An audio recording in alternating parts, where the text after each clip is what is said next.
맹가는 추 땅 사람이다. 자사의 제자에게서 배우고 학문이 무르익자 제선왕에게 유세하였다. 그러나 제선왕은 글을 쓰지 않았다. 대량으로 갔으나 양해왕도 그의 말을 따르지 않았다. 그의 주장이 너무 이상적이어서 현실과 맞지 않는다고 생각했기 때문이다. 당시 진나라는 상군을 등용하여 나라를 부유하게 하고 강한 군사력을 갖추었으며 초나라와 위나라는 오기를 등용하여 전쟁에서 이기고 적국을 꺾었다. 제나라 위왕과 선왕은 손자와 전기의 무리를 등용하였으니 제후들이 동쪽의 제나라에게 조회를 오기도 했다. 천하는 바야흐로 합종 연행에 힘쓰며 정벌하여 영토를 넓히는 것을 훌륭하다고 여겼다. 그러나 맹가는 요순시대나 하은주 3대 시절의 덕을 이야기하였다. 이런 까닭에 가는 곳마다 받아들여지지 않았다.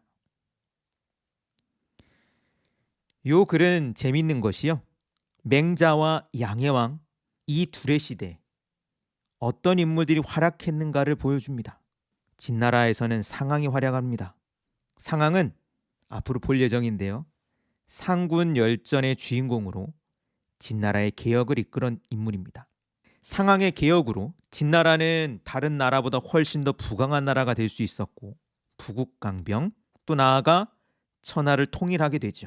한편 제나라는 손무의 후손 손빈을 등용해 전쟁에서 승리를 거둡니다. 근데 이 둘, 상황과 손빈은 위나라와 연이 있던 인물이었습니다. 상황은 원래 위나라 사람이었어요. 근데 위나라에서 자리를 잡지 못하자 진나라로 넘어간 거고요. 손빈 역시 이 위나라에 와서 자리를 잡아보려 하나 자신을 시기했던 방연이라고 하는 친구의 모함으로 걷지 못하는 몸이 됩니다. 손빈의 비는 형벌을 받아 불구가 된 그런 몸을 가리키는 말입니다. 상황은 진나라 군대를 이끌고 자신의 고국인 위나라를 공격해 태자를 포로로 삼았고요. 손빈은 제나라 군대를 이끌고 위나라에 쳐들어와 상장군, 이 위나라 군대를 이끌고 있던 총대장군 방연을 죽입니다. 그런 면에서 위나라는 상황과 손빈이라는 당대에 걸출한 인물을 놓쳐버렸을 뿐만 아니라 영토까지 잃어버린 거죠. 그런데 뒤늦게 이들을 놓치고 불러들인 사람이 맹가 같은 사람입니다. 그러니 사마천이 과연 이것을 어떻게 봤을까요? 사마천은 말합니다. 천하는 합정 연행하며 서로 세력을 겨루고 이합 집산하는 상황이다. 이런 세상에서 맹자는 현실과 동떨어진 이상적인 옛 이야기만 늘어놓는다. 요임금이 어쩌고 순임금이 어쩌고 주나라 시대가 어쩌고 저쩌고. 저는 사실 맹자를 개인적으로 그렇게 좋아하는 인물이 아닙니다. 왜냐하면 맹자를 예전에는 좀 사랑했는데요, 너무 고리타분해요. 너무 맹자는 뜨거운 인물이고, 그리고 맹자는 너무 세상을 순수하게 바라본다는 생각이 듭니다. 만약 우리가 흔히 말하는 십선비, 고리타분한 낡은 이야기를 읊어대는 그런 이들의 계보를 거슬러 올라가면 저는 맹자가 그 원류가 아닐까 생각을 합니다. 자, 그런 맥락에서 요즘도 그렇잖아요. 사실 맹자가 하는 얘기를 잘 곱씹어보면 약간 꼰대 같습니다. 인의를 지키셔야 합니다. 먼저 바른 마음을 가지셔야죠. 네, 국정 운영의 방향은 어떻게? 일단 바른 마음을 갖는 것부터. 나름 그와 비슷한 마음을 실천하는 분이 계신지도 모르겠습니다. 내가 호의로 상대를 대해주면 상대도 나를 호의로 대해줄 거라는 외교 전략.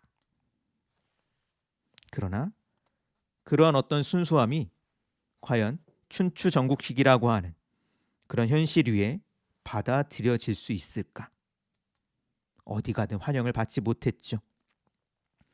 그래도 나름 명성은 있었습니다. 맹자는 가는 나라마다 후하게 대접을 받았고요. 너무 많이 대접을 받아서 곤혹스럽게 생각하는 제자가 있을 정도였습니다. 현실과 동떨어져서 뭔가 쓸만한 이야기는 아니었지만 맹자의 주장이 나름 먹히는 면도 있었던 거죠. 결국 맹자를 등용하여 그에게 나라를 맡기는 임금은 없었지만 정치 고문격으로 맹자를 후하게 대접하는 일들은 있었습니다. 자, 이런 면에서 보아서 춘추 전국은 맹자의 시대는 아니었습니다.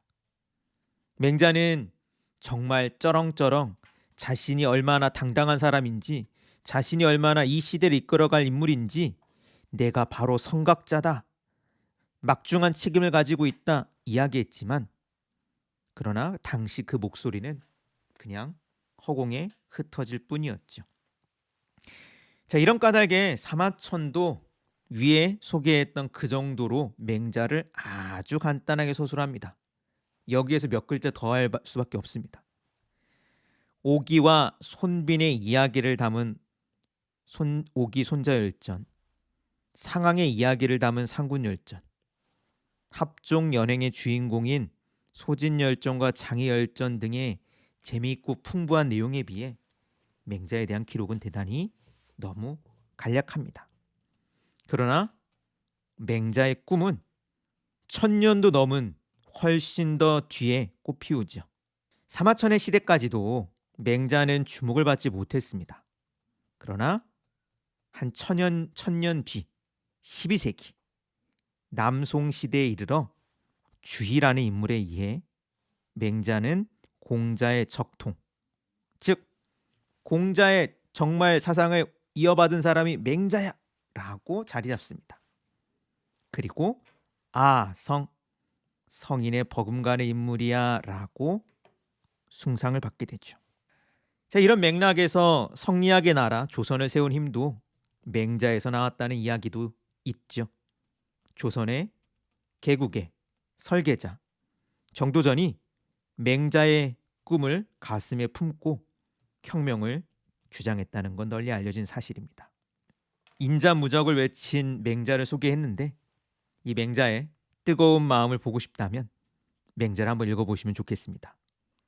오늘 미처 소개하지 못했던 호연지기, 측은지심, 조장, 방심, 오십보, 백보, 이 표현은 조금 들어보신 분이 계실 수도 있고 어렵긴 합니다. 불감청 고소원, 불감청, 감히 청하지는 못하지만 고소원, 참으로 바라는 것입니다. 이런 표현들이 바로 맹자에서 나옵니다.